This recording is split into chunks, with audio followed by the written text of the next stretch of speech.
Donc on va regarder un petit peu la calculatrice. Alors au niveau de la calculatrice, regardez bien comment ça marche.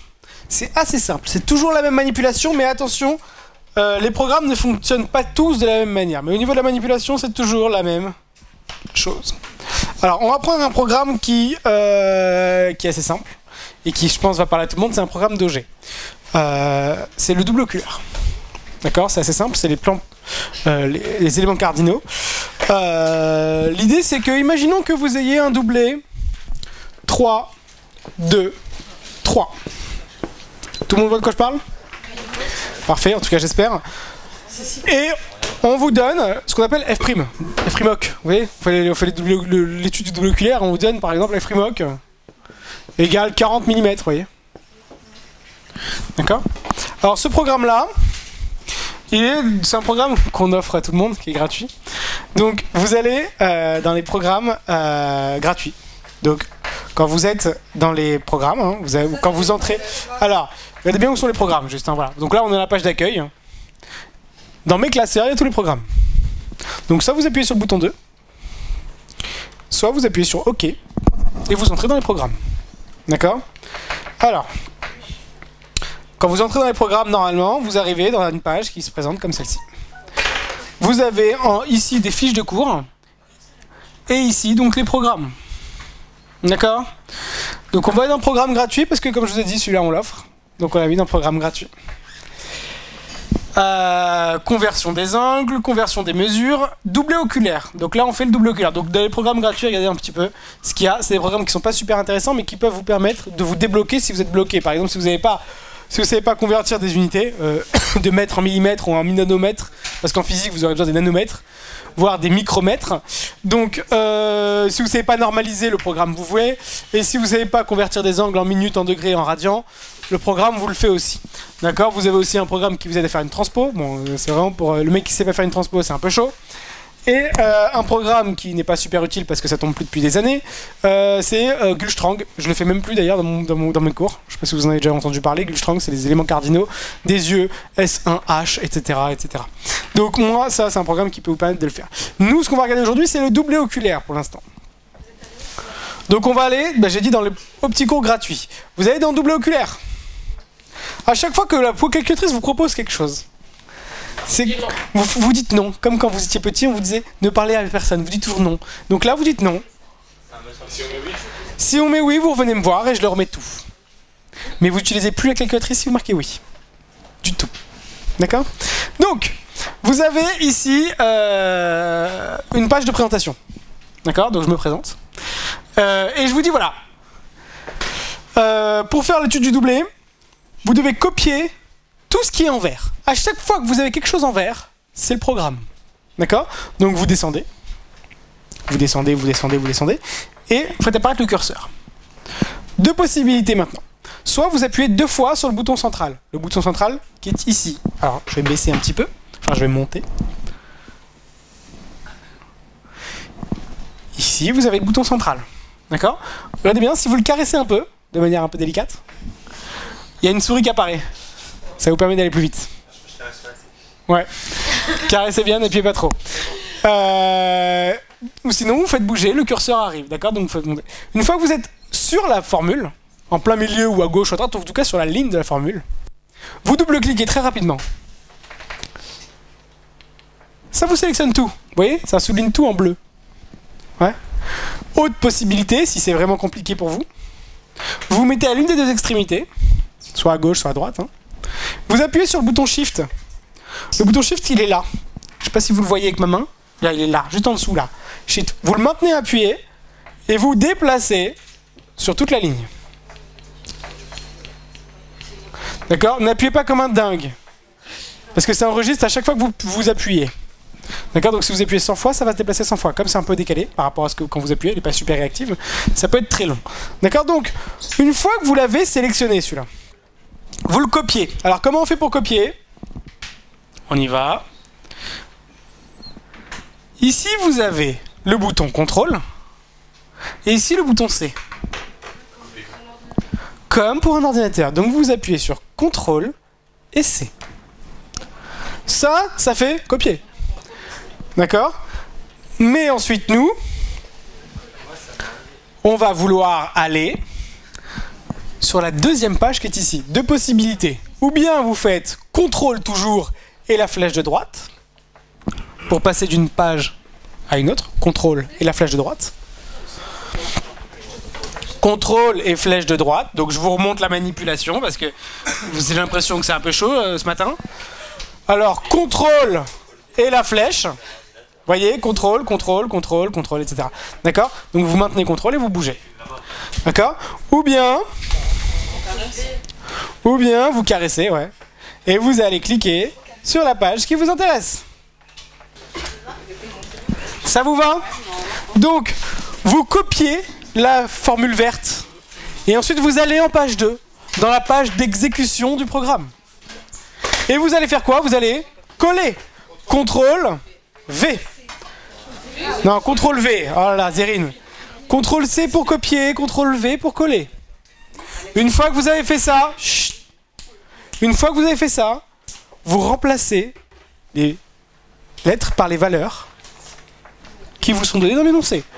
MNP, 3, 2, 3. On est d'accord? Donc on efface, on enlève M et on met 3 à la place. On enlève N et on met 2 à la place. On enlève P et on met 3 à la place. Attention, les virgules, vous les effacez pas. Vous n'effacez pas les virgules qui séparent les valeurs. Bah non, F, d'ailleurs c'est pas F mais F', regardez bien. À chaque fois les tocards, qu'est-ce qu'ils font? Ils enlèvent, mais ils oublient d'enlever le prime. Donc ça marche plus. Donc vous mettez 40, mais attention, vous enlevez le prime.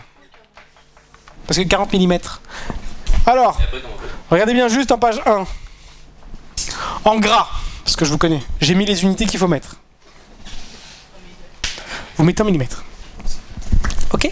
Une fois que vous avez donc rempli votre truc, vous appuyez sur Entrée.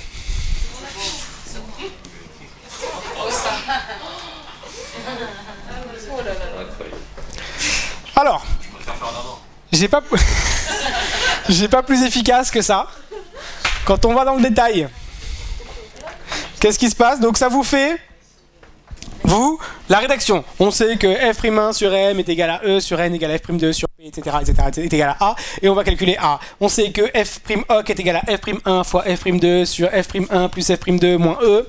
Ensuite, il vous fait donc, et on sait que c'est égal à 40, il vous remplace tout ça par a. Il vous dit donc ensuite que a égale 17,78, en gros, vous arrondissez ça du moins 3 ou du moins 2, enfin ce que vous voulez, moi j'arrondis du moins 4. Et ensuite, vous avez donc f'1, f'2 et e qui vous sont sortis. Une fois que vous avez fait ça, il vous calcule les éléments cardinaux, O1H et O2H' avec les formules. Exactement ce qu'il y a écrit. Et tout à la fin, vous avez un récap de tout ce que vous avez trouvé comme valeur. Au moins, vous n'avez pas à tourner 50 fois les pages. D'accord? C'est pas mal, hein? Alors, ça, c'est pour le G. Si on le donne, c'est pas Alors, on vous le donne toujours, sinon on ne fait pas l'étude du doublé.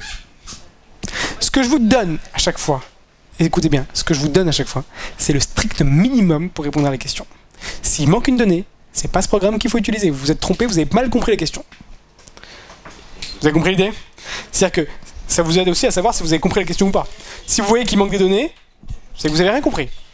D'accord? Donc l'idée ici c'est quoi? C'est que grâce à ce programme, vous pouvez vérifier si vous avez bon ou pas. Et pour ceux qui sont des grands flemmards, vous pouvez l'utiliser directement et recopier. Comment? Il monte tout seul? Appuyez sur on ou quelque chose.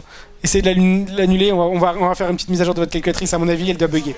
Alors, elle est nouvelle, vous inquiétez pas. On va faire une mise à jour. Alors, donc, une fois qu'on a vu ce programme, vous avez compris une chose. C'est que premièrement, en première page, vous avez tous les programmes. On vous donne les informations, on vous dit dans quelle unité les mettre. En deuxième page, vous avez l'exécution du programme. Tout le monde comprend? Ok. Alors, il y a certains programmes qui ne fonctionnent pas comme ça. C'est la gestion, par exemple. En gestion, on va prendre un sujet de gestion, enfin un programme de gestion. On va tous aller en gestion. Comment on fait pour sortir Alors, quand on sort, vous appuyez sur On. Ça vous fait revenir au menu précédent. Et vous revenez dans les classeurs. Sachez une chose juste, c'est que quoi? C'est que de faire ça, c'est pas très propre. L'idée c'est quoi? C'est que, là je vais revenir dans le programme. Je sais pas si vous voyez, mais là, quand je vais dans le programme, il y a une petite étoile qui dit « Je suis toujours pas fermé ». D'accord? Je continue d'être exécuté. C'est pas très grave. Mais ça veut dire que si vous voulez passer à un autre programme, par exemple si je veux passer au programme des conversions des mesures, par exemple, il va me dire est-ce que vous voulez qu'on laisse ouvert l'autre et qu'on qu'on l'efface et qu'on sauvegarde? Vous dites non, je veux pas que je veux pas le sauvegarder. Donc vous dites non toujours. De toute façon, dès qu'elle vous propose quelque chose, vous dites non. Ok? Donc vous dites non. Et ça va vous permettre de fermer l'ancien programme, de ne pas sauvegarder ce que vous avez mis et d'aller dans le nouveau programme. D'accord? Donc la conversion des mesures, par exemple. Voilà, par exemple, la conversion des mesures. C'est un programme qui fonctionne un petit peu comme les programmes de gestion. Il vous dit quoi? Rentrez les valeurs dans le tableau 1.3. 1.2, 1.3. Ah, donc il y a une troisième page. Allons dans la troisième page. On se déplace, donc contrôle droite et contrôle droite. Et là, vous dites, bah, je veux convertir.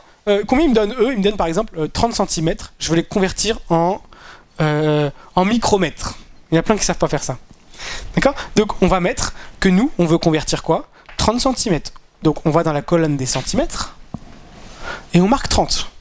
Et une fois qu'on l'a écrit, on sort de la case. Si vous restez dans la case, il va considérer que vous n'avez pas fini de l'écrire, donc il ne la prendra pas en compte. D'accord? Donc il va dire quoi? 30 cm, très bien. Donc vous avez rentré votre donnée. C'est ce que vous voulez vous convertir. Vous revenez en page 1, la page du programme. Vous copiez et vous collez. Et dans la parenthèse, il n'y a rien. Il n'y a rien. Pourquoi? Parce que moi, je prends les informations que vous m'avez données dans le tableau. D'accord? Et vous appuyez sur Entrée. Ça vous convertit dans toutes les unités. Moi, je n'ai pas fait dans le détail. Après, vous choisissez ce que vous voulez. D'accord? Donc, on sait que 30 cm, ça nous donne soit 0,3 m, soit 300 mm, soit 300 000 micromètres, soit 3 x 10 puissance 8 mètres, etc. Nanomètres, etc., etc. Ça vous donne toutes les conversions. Ça va pour tout le monde? Donc, j'ai pas fait dans le détail, j'ai tout mis d'un coup. Comme ça, vous choisissez ce que vous voulez après. Donc ça, c'est un programme. Alors, imaginez, maintenant... Alors, vous voulez qu'on va aller dans l'ordre, peut-être? On va quand même regarder un petit peu l'analyse de la vision, même si vous avez des soupçons sur le fait qu'il n'y ait pas la calculatrice. On ne sait jamais. S'il y a, vous serez bien content. Donc, on va regarder un ou deux programmes. On va regarder un peu, par exemple, l'Anis et Iconi. Vous connaissez le rapport des tailles d'image rétinienne. Vous savez, la grosse démonstration un peu chiante. Ouais. Bah, la grosse démonstration un peu chiante, vous cliquez sur Anis et Iconi. Hein. On va dire non, comme toujours. Et vous allez dans Anis et Iconi. Et vous voyez que vous avez 1, 2 et 3 pages. Dans la troisième page, quand je vous demande pas de rentrer des choses dans le tableau, bah, c'est qu'il y a un dessin. Donc ici, voilà. En page 3, vous avez tous les schémas possibles. Que ce soit hypermétrope, myope, etc. D'accord? Vous avez tout. Donc d'abord, vous commencez par le schéma. Après, vous sélectionnez celui que vous voulez. Hein. Alors, ensuite, on va faire par exemple... Alors, on vous dit à chaque fois ce qu'on vous propose. Est-ce que vous voulez qu'on calcule la taille d'image rétinienne du sujet non compensé? Non, je pourrais faire ça, ça tombe jamais. Donc on va descendre. Est-ce que vous voulez calculer la taille d'image rétinienne du sujet compensé? Ça tombe non plus jamais. Mais qu'est-ce qui tombe? C'est le rapport. Est-ce que vous voulez calculer le rapport aniséiconique entre deux yeux? Ah ouais, ça m'intéresse. D'accord? Donc, vous allez sélectionner ce programme-là. Regardez bien ici, je vous marque toutes les unités. Distance LH en mètres. Dioptrie, mètre. En AV, toutes les unités pour moi sont en mètres. D'accord? C'est comme quand je fais mes calculs. Donc, vous double-cliquez sur tout ça, toute la grande formule. On double-clique. 2 fois sur le bouton central. 2 fois sur le bouton central. Une fois qu'on a fait ça, copier. CTRL-C. CTRL droite et CTRL-V. Vous êtes les rois du SAR maintenant. CTRL-C, CTRL droite, CTRL-V. D'accord? Donc, une fois que vous avez fait ça, bah, vous remplissez les valeurs. Hein. Alors LH, bah, ça va être 0,015 par exemple. 0,015. DL œil droit, par exemple, on va mettre -2. DL œil gauche, on va mettre par exemple +3. Quand vous avez des unités +3, vous mettez juste 3. Il comprendra que c'est positif. Vous mettez pas le plus, ça marchera pas sinon. Par contre, quand c'est négatif, vous mettez le moins. LA, c'est l'objet. D'accord? L'objet, on va le mettre à 40 cm. Donc moins 0,4 mètres. Moins 0,4 mètres. R' droite, on va mettre par exemple 60 dioptries. Et R' gauche, on va mettre 58 dioptries. 60 et 58. On s'en fout, vous mettez ce que vous voulez. Une fois que vous avez fait ça, vous appuyez sur Entrée.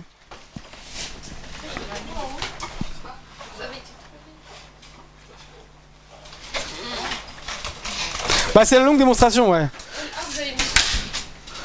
Elle a moins 0,4 mètres. Ouais. 60 et 58. Donc vous voyez, ça vous fait un récap déjà de ce que vous avez rentré, au cas où si vous êtes vraiment... Elle sait comment vous vous appelez. Elle sait tous comment vous vous appelez.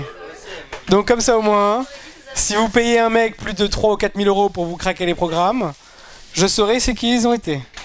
Donc, alors, démonstration. Vous avez donc toute la démonstration qui est là. Toute la démonstration, vous avez dû vous tromper. Toute la démonstration, et après vous avez quoi? Les applications numériques. Pour l'œil droit, pour l'œil gauche, ça vous fait le rapport, ça vous calcule R, ça vous calcule ρ, et comme il voit que ρ, bah, c'est 11,26%, bah, la fusion est impossible car c'est supérieur à 10. Il vous fait la conclusion. Quand je décide de mettre directement tout en bas, en fait, je peux pas avoir Si, ça devrait pouvoir y arriver. Faites-moi voir. Erreur quoi? Erreur c'est produite, recopiez bien l'énoncé. Bah oui, mais vous recopiez pas tout bien. Vous allez trop vite. Effacez-moi tout ça. Regardez. Vous n'avez pas fini de remplir R'D. R'D c'est combien? R'D c'est 60 et R' gauche c'est 58. D'accord? Vous avez oublié de les... Ouais, bah oui, il faut les rentrer. Il faut les rentrer. Il faut tout rentrer. Rentrer exactement comme ça. D'accord? Juste. Question. C'est bien. Quand vous finissez le programme, vous êtes tout en bas normalement, d'accord? Quand vous montez une fois, ça vous sélectionne terminé. Quand vous montez une deuxième fois, ça vous sélectionne tout, mais vous pouvez pas encore vous balader. Ouais. Pour pouvoir vous balader, si vous voulez aller au début, vous allez à gauche. Si vous voulez aller directement à la fin pour avoir le résultat, vous allez à droite. Donc si je vais à gauche, je reste en haut. Vous voyez, et après je peux me déplacer. Si vous voulez aller directement au résultat, ça vous sélectionne tout là, vous allez à droite. Et ça vous fait juste en bas. D'accord? Et après vous pouvez remonter ou redescendre et vous balader, d'accord? Vous recopiez. Vous recopiez. Ils vont dire que vous avez fait un travail superbe. Voilà ce qu'ils vont dire. Oui, que vous. Et ceux qui ont les moyens de s'en procurer. Mais ça coûte très cher. Donc, je vous préviens, ça coûte très cher. Donc l'idée ici, c'est quoi? Vous prenez le programme toujours en première page, vous allez en deuxième page pour le coller et vous l'exécutez. S'il y a une troisième page, c'est soit qu'il y a un schéma, soit je vous dis en première page, allez-y tout de suite pour rentrer les informations. On prend un exemple. Je prends un exemple. Regardez bien. Je vais aller en contacto. Je vais aller en contacto par exemple. Et je sais qu'il y a des lentilles qui peuvent tourner. Donc je vais aller dans lentilles qui tournent. Le dernier programme. Lentilles qui tournent. Lentilles qui tournent. On ne sait jamais si vous avez le droit. Et là, qu'est-ce que je vous dis direct? Remplacez les formules de DS et d'P dans le tableau 1.3. Donc vous allez tout de suite en tableau 1.3. Ah! Sphère, cylindre, axe. Pour DS ici, DP ici. Et LRPG tourne. En bas, tout en bas le dernier. Alors, on va prendre par exemple un sujet qui dit quoi? Au lieu de porter plus 3, moins 2 à 10, on va dire que ça a tourné 10 degrés siam. Ouais. 10 degrés siam, ça veut dire que là, ça c'est DS, et DP 10 degrés siam, ça veut dire plus 3, moins 2 à 20. Tout le monde comprend? Donc je vais recopier, tout bêtement, ça. Alors DS, plus 3, alors je vous ai dit, hein, pour quand c'est valeur positive, non pas le plus. Moins 2 pour le cylindre, axe à 10, j'ai dit. L'axe pour DP c'est 20, pour le cylindre j'ai dit quoi? J'ai dit moins 2, et pour la sphère j'ai dit 3. Vous sortez de toutes les cases que vous avez rentrées. Si vous laissez sélectionner une case, il va considérer que vous ne l'avez pas fini, et donc il ne va pas la prendre en compte. Et il va vous dire erreur, recopie bien l'énoncé, etc. Une fois que vous avez rempli, vous revenez en page 1. Et vous allez quoi? Sélectionner la formule verte. Uniquement la formule verte. D'accord? Donc on prend la formule verte, on la copie, on la déplace et on la colle. D'accord, hein? Comment ça? On descend ou on monte? On descend ou on monte? Ça vous fait sortir d'une case. Vous avez tout rempli? Vous revenez en page 1. Vous copiez la formule verte et vous la collez en page 2. Ok? Une fois que vous l'avez faite, vous appuyez sur Entrée. C'est écrit étape 1, étape 2. Alors ouais, très bien. Étape 1, calcul de θ. Étape 2. Et après je vous dis voilà, je vous ai vraiment mâché le travail. Celui qui me dit et le schéma, je peux pas savoir ce qu'ils vous ont donné, donc je peux pas faire le schéma à l'avance. Donc l'idée ici c'est quoi? Vous avez ds, vous avez dp. On calcule ds égale dp plus rc. Donc rc égale ds moins dp. Et donc il vous fait les formules. Il vous distribue le moins, il vous met tout sous le même axe, il cherche même, il sait à l'avance si c'est ancien négatif ou ancien positif qu'il faut mettre pour avoir un triangle vers le haut. J'ai pris toutes les possibilités possibles, tout est faisable. D'accord? Donc après, qu'est-ce qui va se passer? On a la composition d'association de cylindres suivante. Étape 1, calcul de θ. Ensuite, étape 2, tracer C1 de θ à C2, refermer le triangle, mesurer C3. Ça vous donne CR.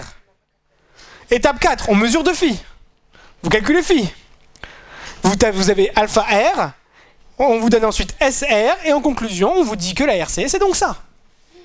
Vous avez tout. Ça prend du temps. Alors, ce que je vous demanderai quand même, c'est par exemple, hein, Faire le triangle. n'allez pas dire au mec que vous avez mesuré 0,695 mm. Dites-lui 0,7, arrondissez. Soyez crédible. D'accord? Donc adaptez un petit peu. Moi, je suis précis. C'est comme ça. Mais voilà, ne dites pas, bah 2 phi c'est 281 degrés, virgule 1. On va pas vous croire. D'accord? Donc dites 280. D'accord? Moi, je fais des calculs très précis. Ça va? Vous pouvez revenir en page 2, vous avez mis, ça prenait combien? De 10. D'accord? En page 3, vous voulez? C'est ça que j'ai mis. 3 moins 2, 3 moins 2. 10 pour le premier, 20 pour le deuxième. Chut. Donc ça, c'est le genre de programme qu'on a en contactologie en analyse de la vision. D'accord? Chut. Alors, comme je vous ai dit tout à l'heure, soit vous passez à un autre programme, soit vous le fermez proprement. J'aime bien qu'on fasse les choses proprement, donc moi je vous conseille, après vous faites ce que vous voulez, de le fermer proprement. Comment on fait pour le fermer proprement? On fait pas comme Clément, on caresse notre calculatrice de manière très douce. On fait apparaître la souris et on va aller dans la croix en haut, là. Et on va cliquer sur fermer. Il va vous dire oui ou non, vous dites toujours non. Hop, et là, vous voyez qu'il n'y a plus la petite étoile, plus rien n'est ouvert. Hop, vous voyez là, LRPG tourne, c'est celui d'où je viens de sortir. Et ben là, il n'y a plus d'étoile. D'accord? C'est quoi RC? Ouais, alors normalement c'est RCL. Alors j'ai marqué l'RPG comme un connard parce que bon, je suis un idiot. Mais en fait, l'anti-rigide ne tourne pas, c'est l'anti-souple qui tourne. Donc, l'anti qui tourne, c'est pour quelque chose qui tourne, vous avez compris que c'était une lentille, d'accord? Donc, Et celui d'en haut, c'est quoi? RC, l'RPG, il vous calcule la lentille de l'arme. Ah, la lentille là. Ouais, et vous calcule ou il vous estime la lentille de l'arme en fonction de si vous voulez faire un calcul ou une estimation. Est-ce qu'il y a dans lentille de l'arme, c'est quoi? Comment? Est-ce qu'il y a dans lentille d'arme, c'est quoi? En fait, c'est la lentille de l'arme, il vous calcule juste la lentille de l'arme, mais pour calculer la lentille à commander, il vous recalcule la lentille de l'arme parce qu'il en a besoin. D'accord? Donc vous avez tout. Là, quand on fait ça, c'est juste entrer. Ouais, hop, allez-y, entrez. Il s'est rien marqué dans la parenthèse, c'est que tout est déjà rentré dans le tableau. Ça vous va? Ouais, ça a l'air impressionnant comme ça. Donc, on continue. Donc l'analyse de la vision et la contacto, je vais pas trop m'y attarder, même si il y a des chances qu'il y ait la calculatrice, et que vous serez super content s'il y a la calculatrice. Alors, je sais pas. Alors si vous avez la calculatrice, je vous ai rajouté en plus, vous vous rappelez le tableau de contacto que je vous demande d'apprendre par cœur, que vous apprenez jamais? Bah vous avez tout en bas, en bas de tous les programmes, vous avez le tableau récap des lentilles. D'accord? Il est gros, donc il va être un peu long. Vous avez tout. Inconvénients, avantages, lentille rigide, lentille souple, hydrophile, silicone hydrogel, vous avez tout. D'accord? Et non, c'est pas flou. Alors c'est flou parce qu'on est au tableau, mais quand vous regardez vous, c'est pas flou. C'est le tableau. Et comme vous avez 3 pages, bah vous passez d'une page à l'autre. D'accord? Et vous avez toutes les infos sur les lentilles, l'entretien, etc. Oui, c'est bien. Ouais. Alors, il y en a un qui est un peu compliqué. Je vais vous le montrer. Alors, en général, quand je le montre, celui-là, on me dit « Mais non, c'est pas possible ». Donc, je vais vous montrer que tout est possible. Écoutez bien. Chut. Vous allez trop vite. Monsieur Simon, regardez les détails là. On zoome pas, personne ne zoome, on voit bien. J'ai fait pile pour qu'on puisse voir tout juste. Moi en fait, soit je vois le truc d'en haut, soit en bas. Ah, je vous ai dit, vous montez 2 fois. Et vous allez à gauche. Et maintenant, vous pouvez vous balader. Vous n'avez pas été à gauche. Remontez une 2. Non, faut que ça sélectionne tout. Ça sélectionne tout, hop, vous allez à gauche. Et maintenant, vous pouvez tranquillement. Alors, chut, histoire de cas. Regardez bien comment il est fait celui-là parce qu'il peut vous sauver une vie.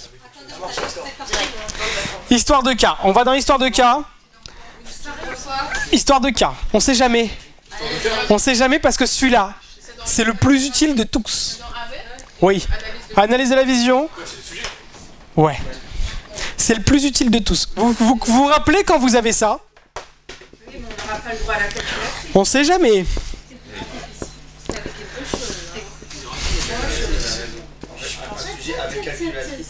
Si je pense pas en laver, ce serait trop bien. Bah oui, ce serait trop la peine. C'est encore parce que si c'est avec Déjà 4 Alors, chut. Regardez bien, ce programme-là, c'est le meilleur. Regardez bien. Vous vous rappelez, on a souvent ça. Hein. Je vais le remplir pour qu'on ait un exercice. Imaginez que vous ayez par exemple 10 dixièmes, 12 dixièmes, 12 dixièmes. Vous ayez par exemple 12 dixièmes ici, 12 dixièmes ici et 14 dixièmes ici.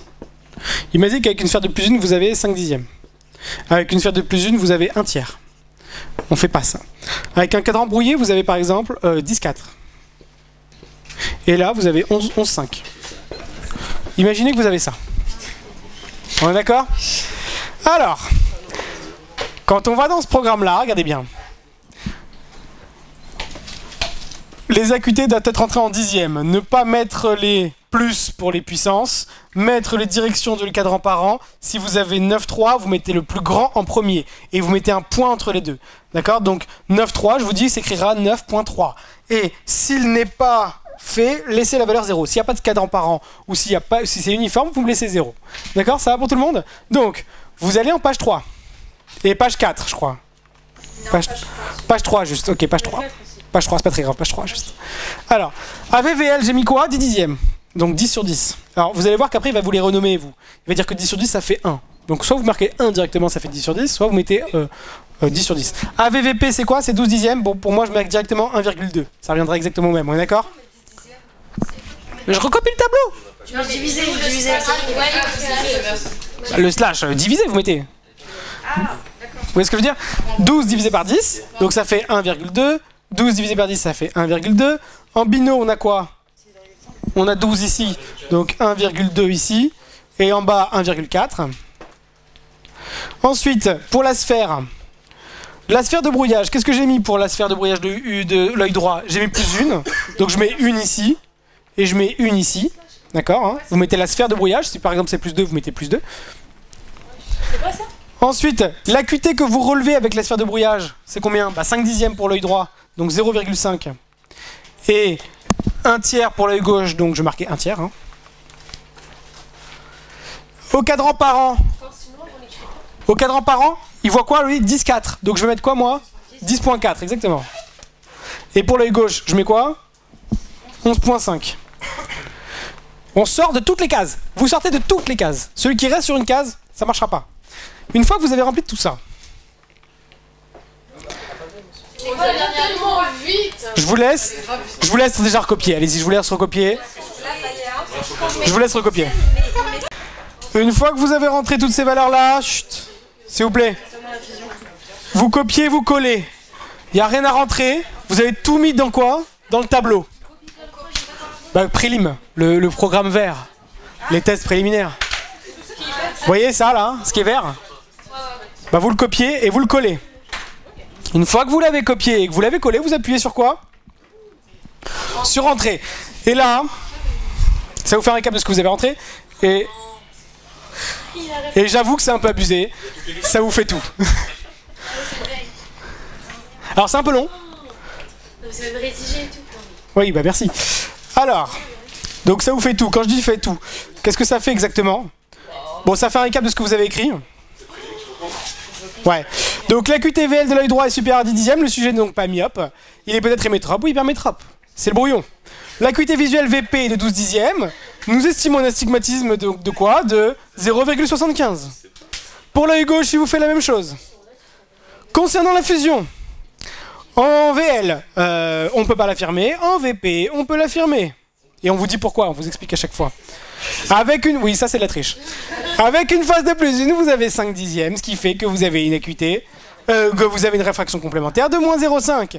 SO égale DP plus RC, plus 1 moins 0,5, ça fait plus 0,5. Avec l'œil gauche, on vous fait la même chose. Au niveau du cadran parent, l'axe du cylindre négatif compensateur, alors moi j'ai pris la phrase des autres, hein, donc... Ouais, il y a bien sûr qu'il y a. Au niveau du cadran parent œil gauche, etc., etc., etc., etc., etc., etc. L'astigmatisme est donc direct ou inverse. On vous donne même carrément la nature de l'astigmatisme. Ça va, ce programme-là, il est vraiment, franchement, super intéressant. D'accord? Parce qu'il vous permet de partir sur de bonnes bases. D'accord? Ça vous lance. Alors, chut. Bon, on va passer sur l'analyse de la vision parce que j'ai l'impression que c'est pas ce qui vous passionne le plus. On sait jamais. On va passer par exemple, vous voulez qu'on fasse des sujets de quoi? On commence par quoi? Gestion. Alors commençons par gestion, vous m'avez ramené des sujets ou pas? Moi j'en connais 2 ou 3 programmes que je sais exécuter comme ça sans prendre de sujets.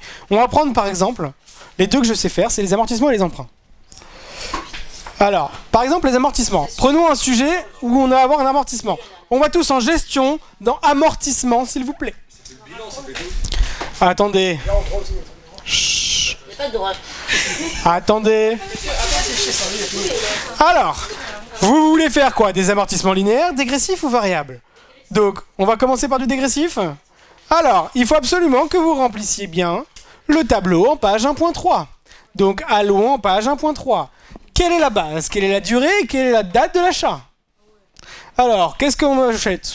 On achète pour 10 000 €? 100 000? Allez, 100 000, on est fou. Allez, 100 000.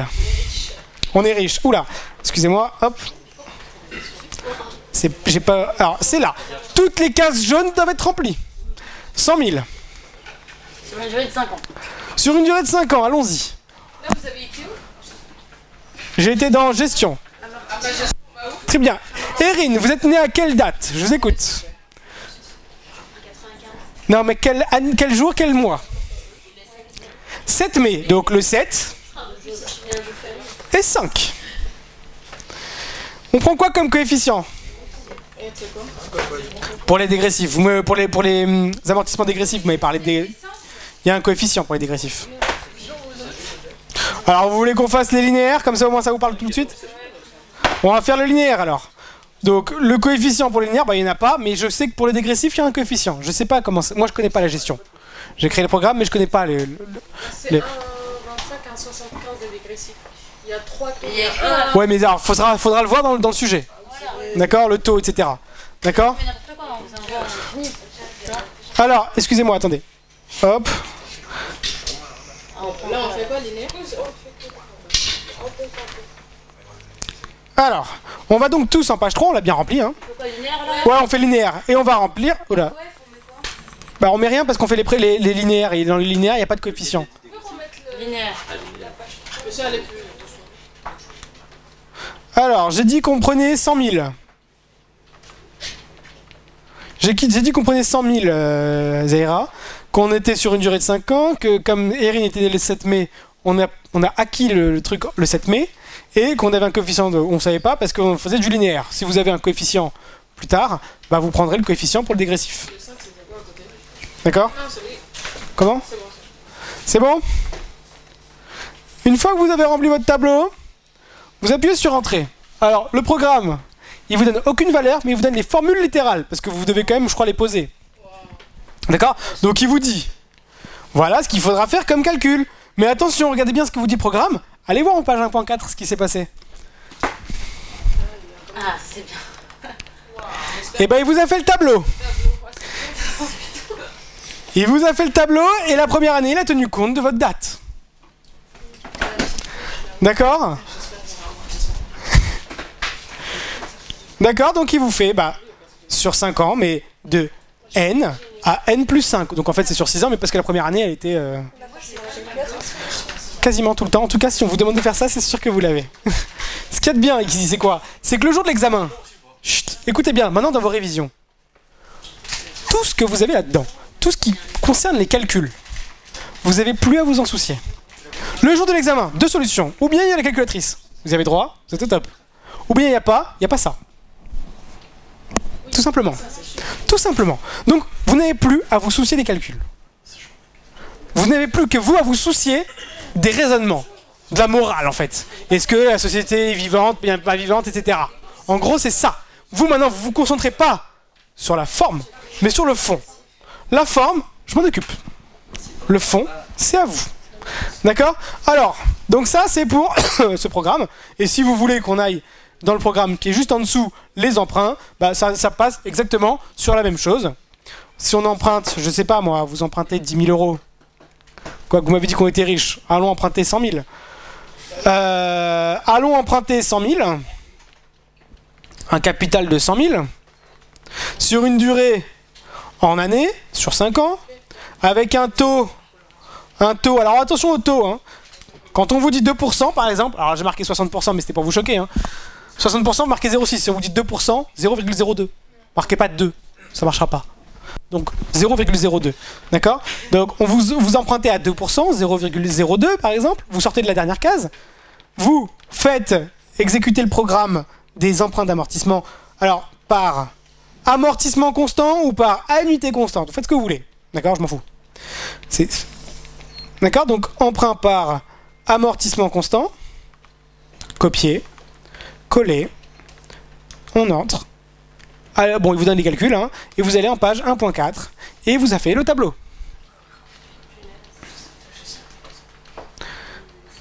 D'accord? Sur 5 ans.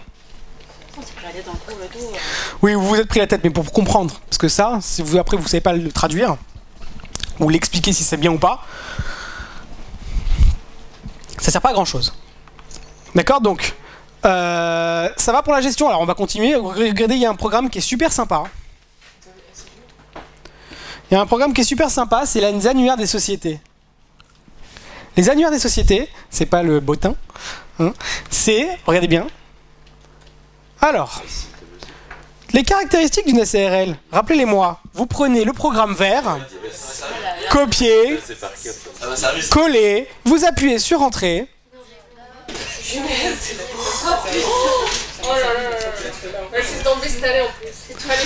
Alors, société à responsabilité, nombre d'associés de 2 à 100, type de société hybride, capital, apport libre, pas de minimum par social, numéraire, nature ou industrie au niveau des apports autorisés, responsabilité limitée aux apports, statut des associés non commerçants, mode de gestion, gérance, nomination, etc., etc., etc., etc., etc., etc., etc., etc., etc., etc., etc., etc.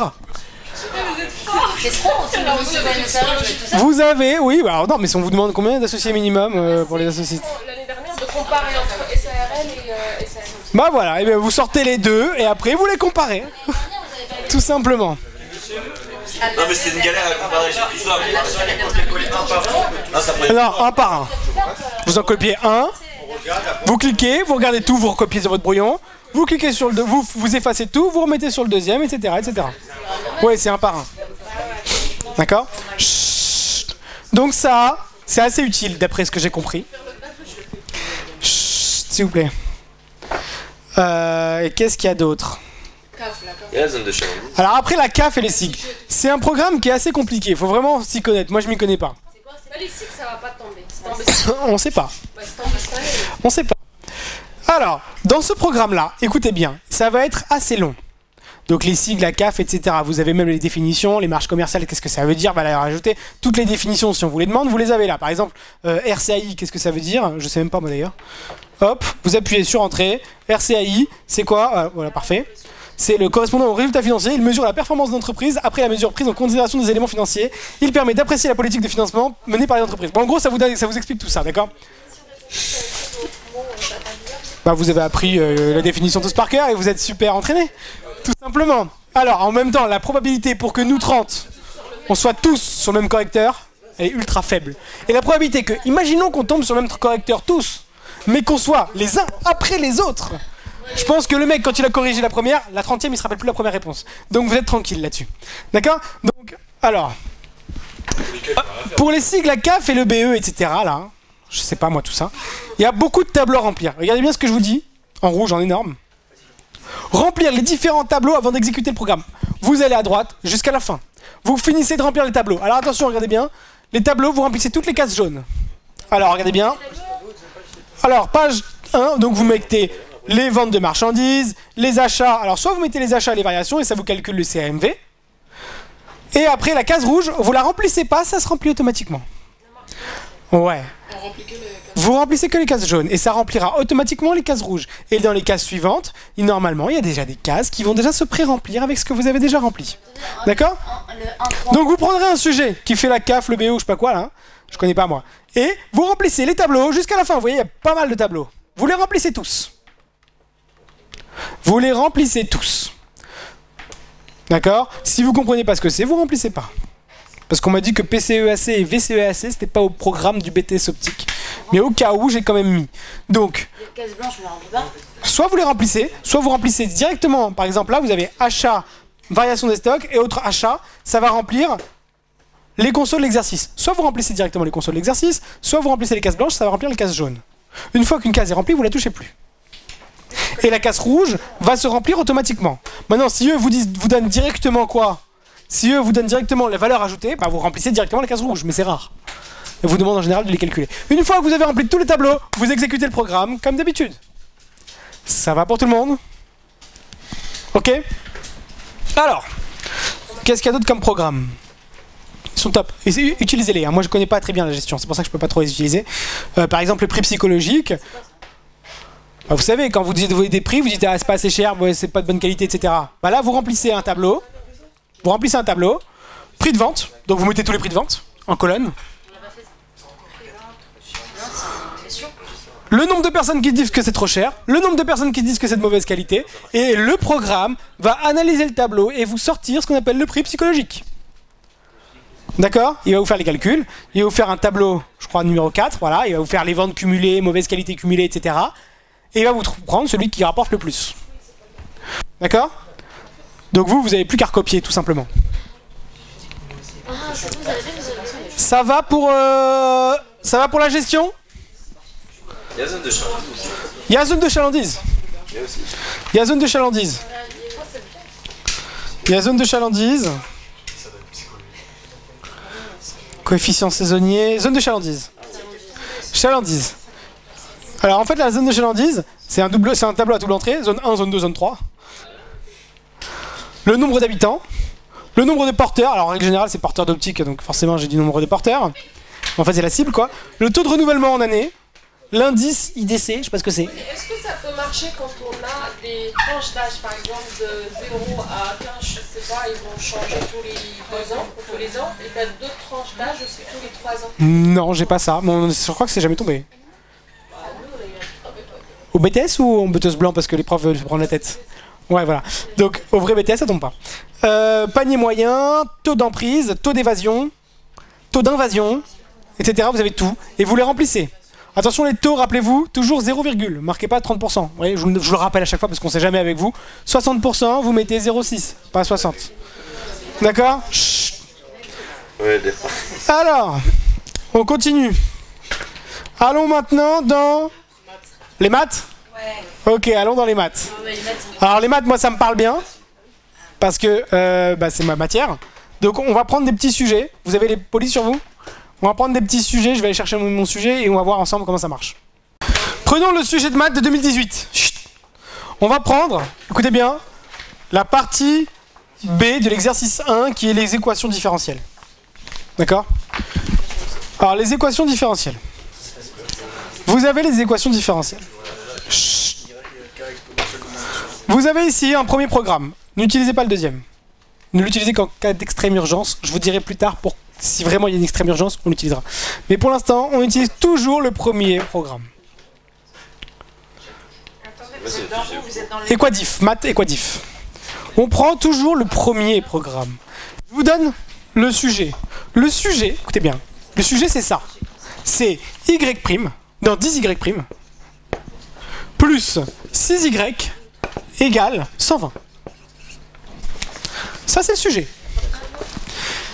D'accord? Et quand on regarde en dernière question, hein, question 4, parce qu'il faudra regarder le programme avec la question 4, ils vous disent, trouvez K tel que f de 0 égale quoi? 220. Vous vous rappelez? C'est quand il faut trouver la valeur de K. Et c'est assez chiant. Donc, moi, dans le programme, je fais tout. D'accord? Alors, une fois que vous avez copié, vous faites coller en deuxième page. Et vous allez tout simplement faire quoi? Recopier cette équation. Donc vous avez quoi? 10y' plus 6y égale 120. Alors on y va. 10y' plus 6y égale, j'enlève le f de x et je mets 120. x0 et y0, c'est ce qu'on appelle les conditions initiales, c'est ce qui est en quatrième question. Donc vous les remplacez. X, ça va être quoi? 0. Et y, ça va être quoi? 220. D'accord? Vous avez juste à remplacer et à recopier l'énoncé. Il n'y a rien. S'il n'y a pas, vous laissez 0 et 0 et vous répondrez pas quand je vous dirai question 4 égale. Vous mettrez 0 et 0. Vous mettez 0 et 0. Mettez des valeurs, c'est mieux que des... Alors, on appuie sur Entrée.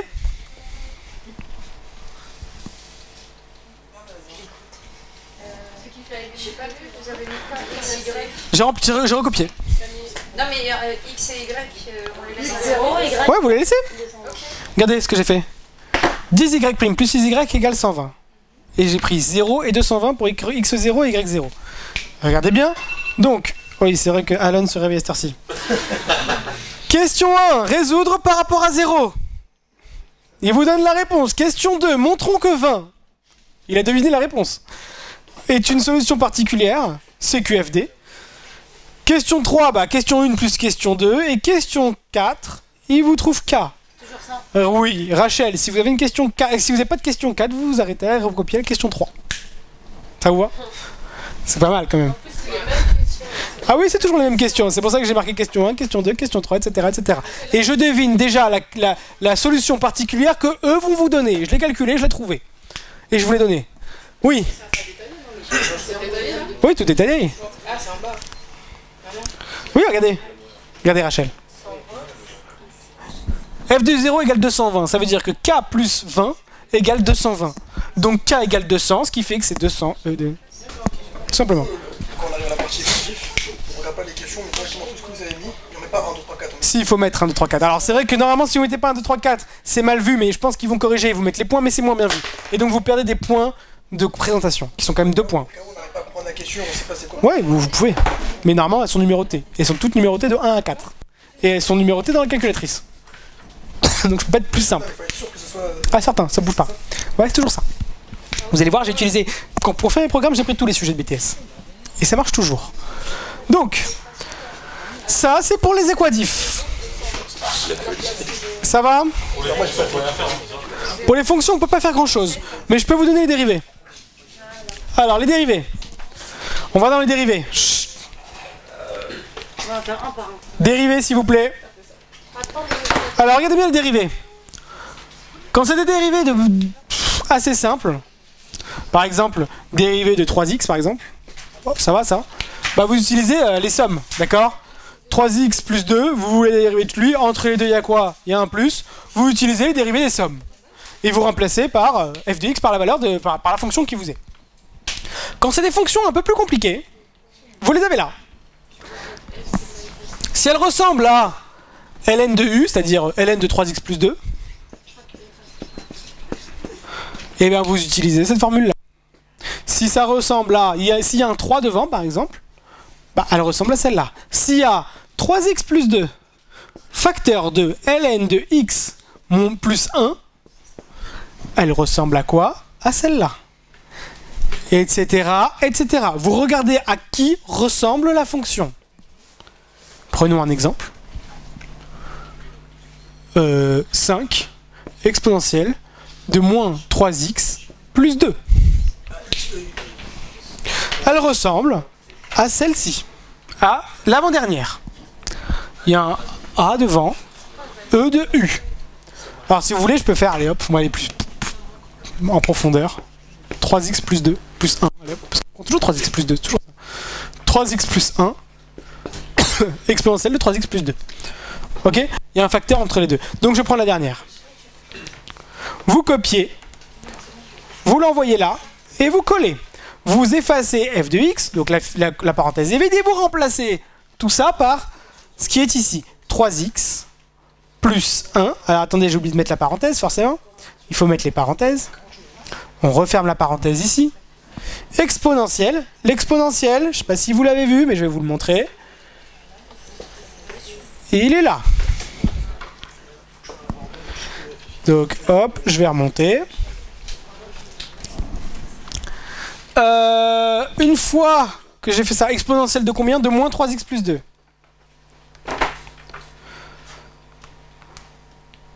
Une fois que vous avez fini, vous appuyez sur Entrée.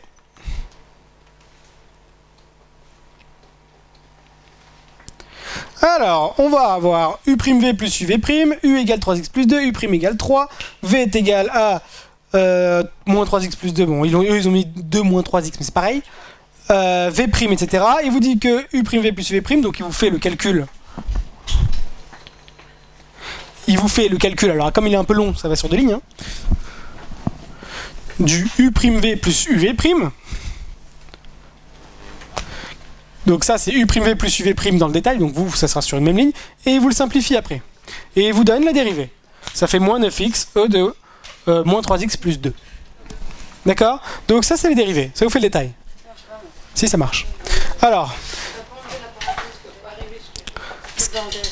Oui, vous n'avez peut-être pas mis bien les bonnes parenthèses. Ce qu'il faut savoir, c'est que dans la majorité des cas, les exponentielles, dans les sujets, il y aura des virgules à l'intérieur. Et la calculatrice, elle n'aime pas du tout les virgules dans les logarithmes et dans les exponentielles. Ça lui plaît pas du tout. Elle n'aime pas ça. Alors, pour éviter ça, vous allez faire quoi? Si vous avez par exemple exponentielle de 0,82x, n'écrivez surtout pas exponentielle de 0,82x. Elle n'aime pas du tout.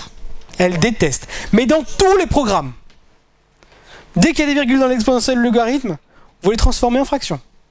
Donc 82 sur 100. Dans la calculatrice, vous noterez quoi? E de 82 sur 100 x.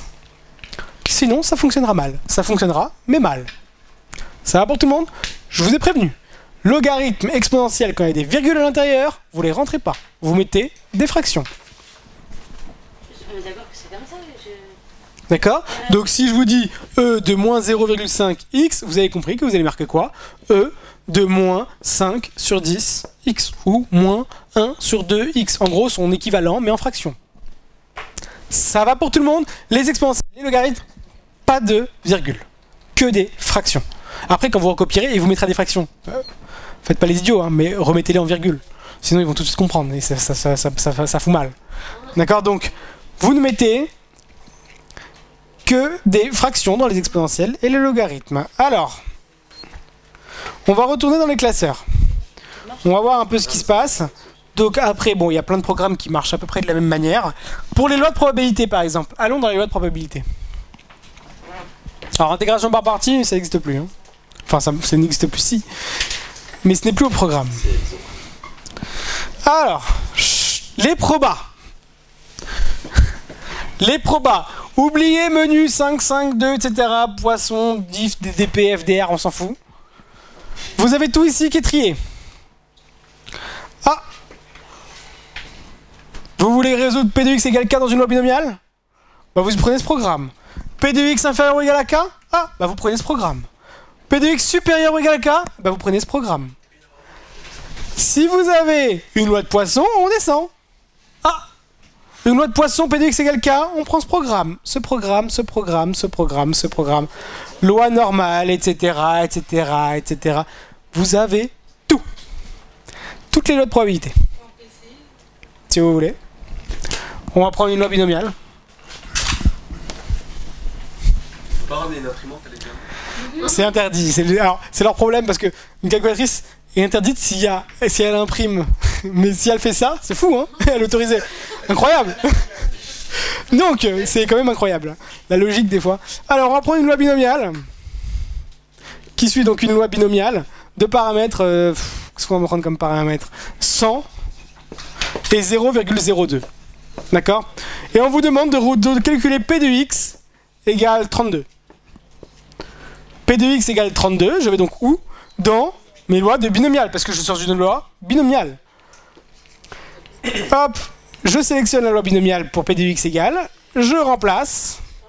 Alors, n c'est égal à combien? 100.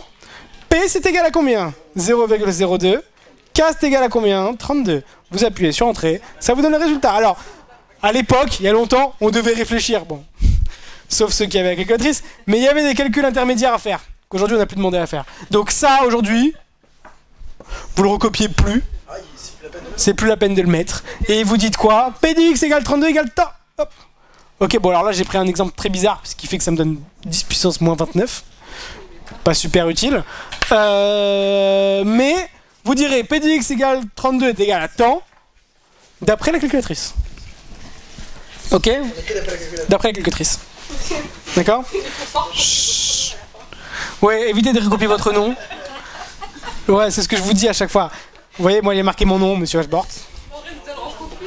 Voilà, vous recopiez à partir de votre nom jusqu'au petit cours. Une fois qu'on a fait ça, qu'est-ce qu'on a d'autre comme programme sympa? Je vous ai montré les suites la dernière fois, vous voulez qu'on le revoie? Non, c'est bon? On revoit les suites? Alors, je vous donne un sujet, c'était quoi le sujet? On va prendre un sujet de suite. Bah, le sujet de l'année dernière, par exemple. On vous donnait quoi?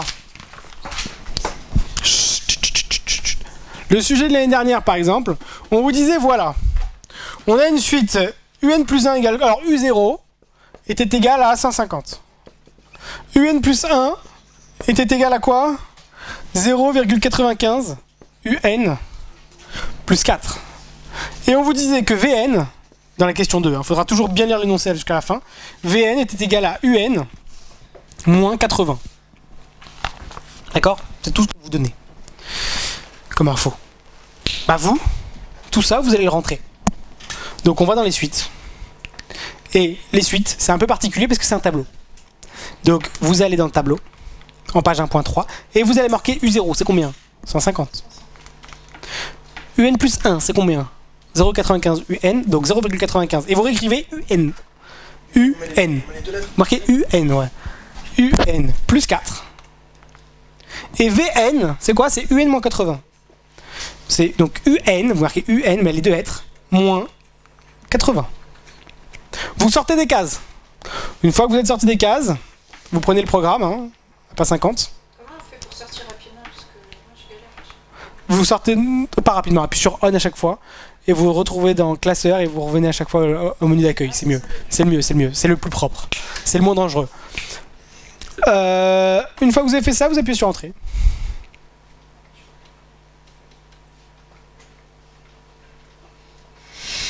Donc il vous fait tout, hein. Ouais, c'est... Peu de réaction. Donc, Vn plus 1 est égal à Un plus 1 moins 80. Donc on a remplacé Un plus 1, je sais pas si vous le voyez, mais on l'a remplacé par la valeur qui était là. Ensuite, on a simplifié et on a remplacé Un par cette chose qui était là, je sais plus où, etc., etc. Et on a trouvé 0,95 UN, c'est ce qui était demandé, je crois. Donc la suite est bien géométrique. On peut donc l'écrire V0 fois Q puissance N, etc., etc., etc., etc. Vous avez tout, il vous même fait la limite, je crois que c'était pas demandé, mais il vous fait tout. D'accord, donc vous arrêtez là où c'est pas demandé quand même. Ouais, UN. Pas de majuscule, rien, UN. Donc vous vous arrêtez juste, par exemple en 2018, la limite n'était pas demandée. Rachel, donc vous vous arrêtez à ce moment-là, hein, forcément. On va pas aller plus loin.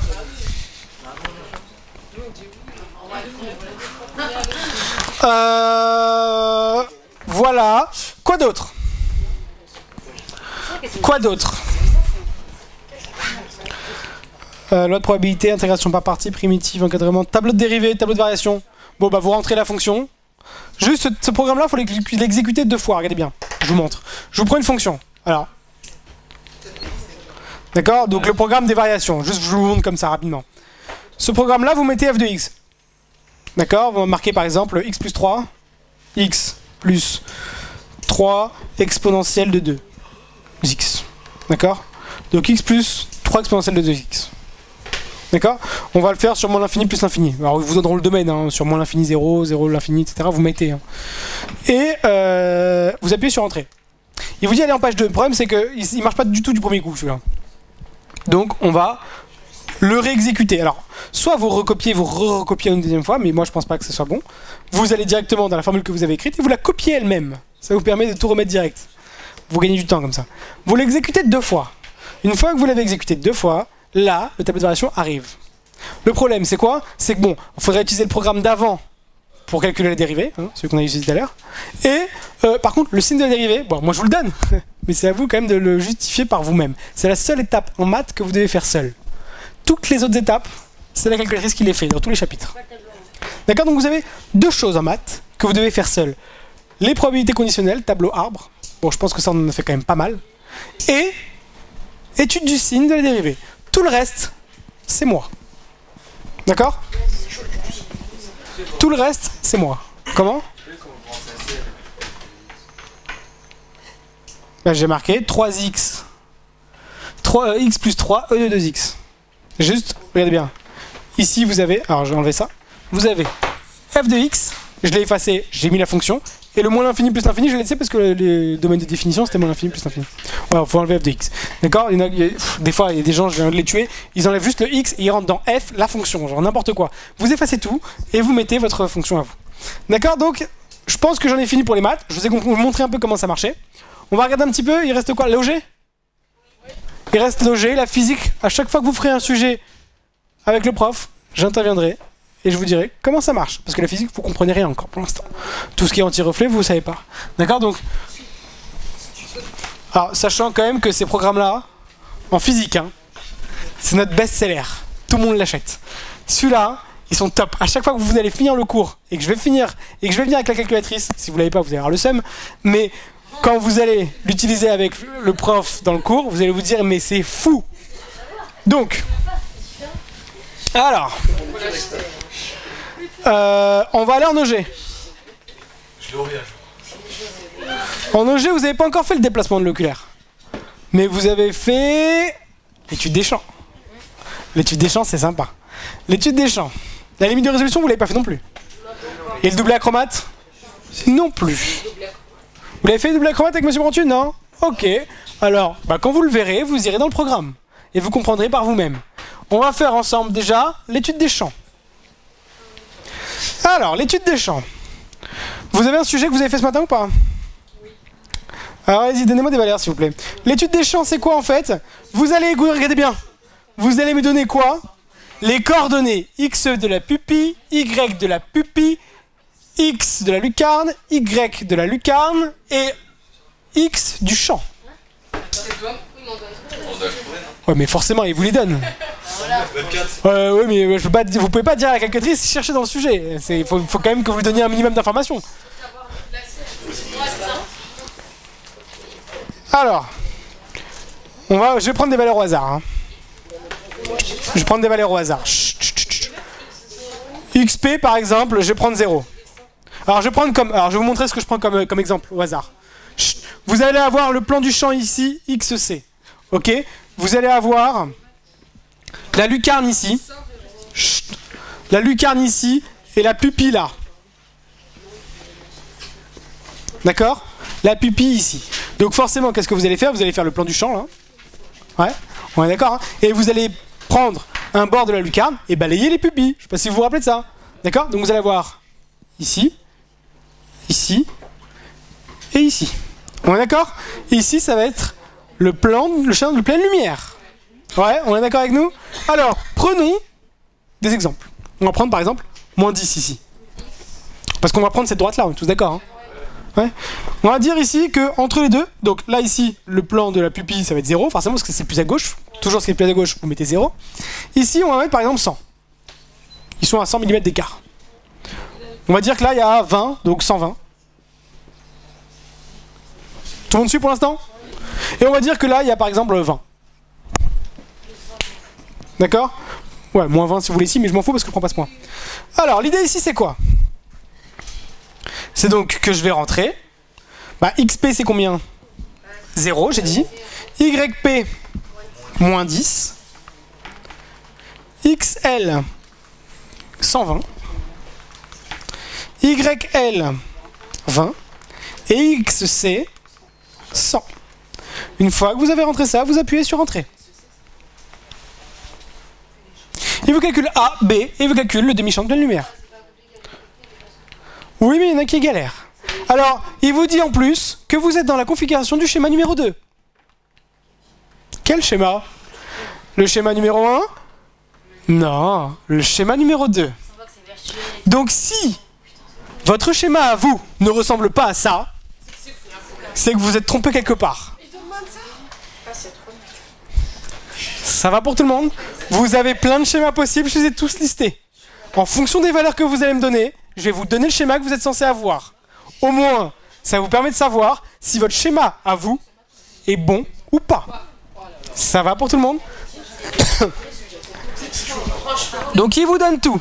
Et il vous explique même pourquoi lui c'est la lucarne et lui c'est la pupille. Parce que alpha plus petit que bêta. Et il vous a mis alpha et il vous a mis bêta. Vous avez tout. Bah j'ai pas de sujet. Vous en avez fait un ce matin mais vous n'arrivez pas à me le sortir.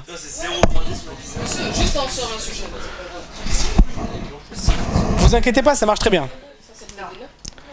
Et ça vous calcule A, ça vous calcule B, ça vous fait la droite, ça remplace par le plan du champ et ça vous donne Y du champ est égal à 15. Attention, c'est le demi-champ de pleine lumière. Hein. Après, il faudra multiplier à 2 pour, enfin, en haut et en bas, quoi. 15 en haut, 15 en bas. Vous avez tous compris, hein? Ça va pour tout le monde? Si vous pouvez me sortir celui que vous avez fait ce matin, ça me permettrait de vous donner un véritable exemple sur ce que vous connaissez, quoi. Mais vous n'arrivez pas à me le sortir. Donc je pourrais pas vous aider. Comment? Si vous avez tout normalement. Attendez, j'arrive. Oui, j'arrive.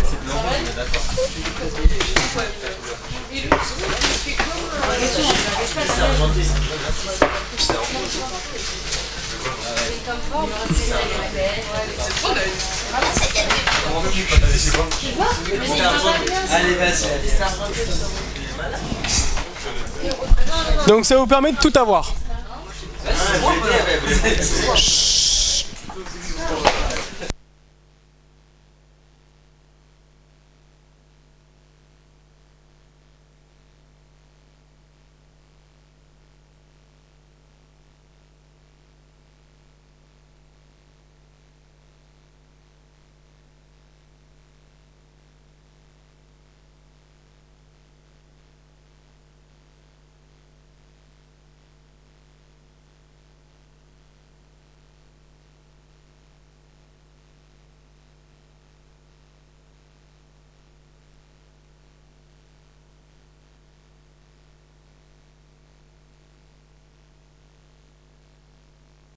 Donc c'est le TD9 bis. Juste, moi je fais juste l'étude des champs, le reste c'est à vous de le faire. Chut. TD9 10. Donc, on va regarder un petit peu. En fait, quand ils vous donnent tout ça, hein, ils vous disent, regardez bien, écoutez bien. Chut. Ils vous disent, regardez bien. Déjà, ils vous donnent le schéma là. Là, ils vous donnent le schéma. D'accord? Ils vous donnent le schéma. Vous, d'après la chaîne d'image, vous savez que c'est un viseur. Juste, vous savez que c'est un viseur. Et il vous dit quoi? Chut. Chut. Chut. Il vous dit que c'est un viseur. On est d'accord?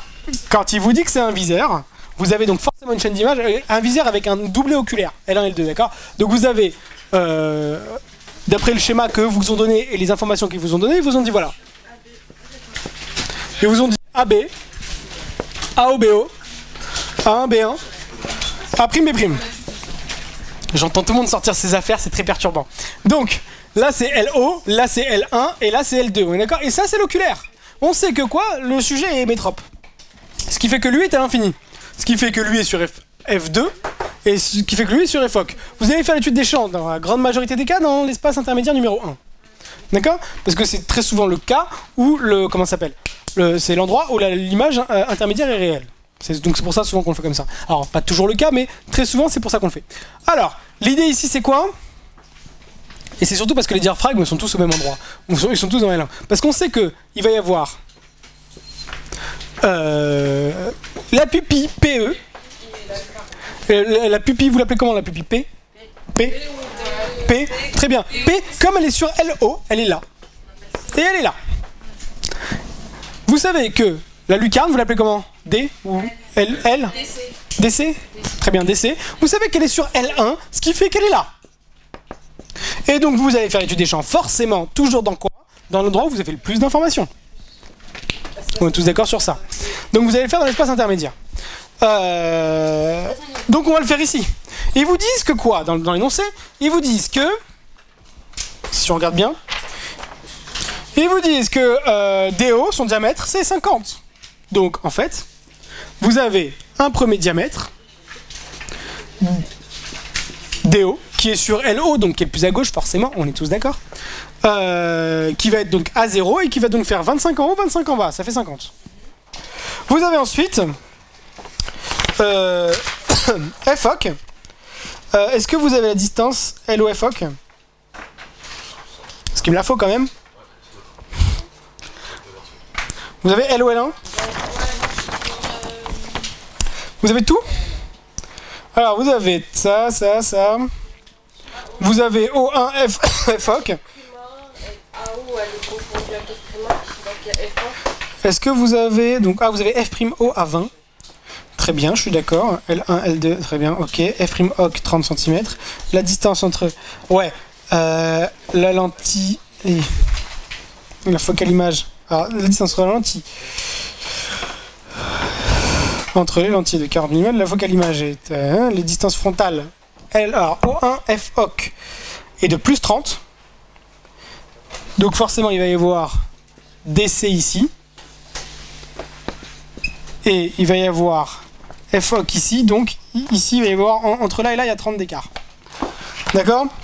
Et on vous dit que O2 F', qu'on s'en fout, l'ouverture du champ, etc. L'intervalle optique de ce viseur est de 120.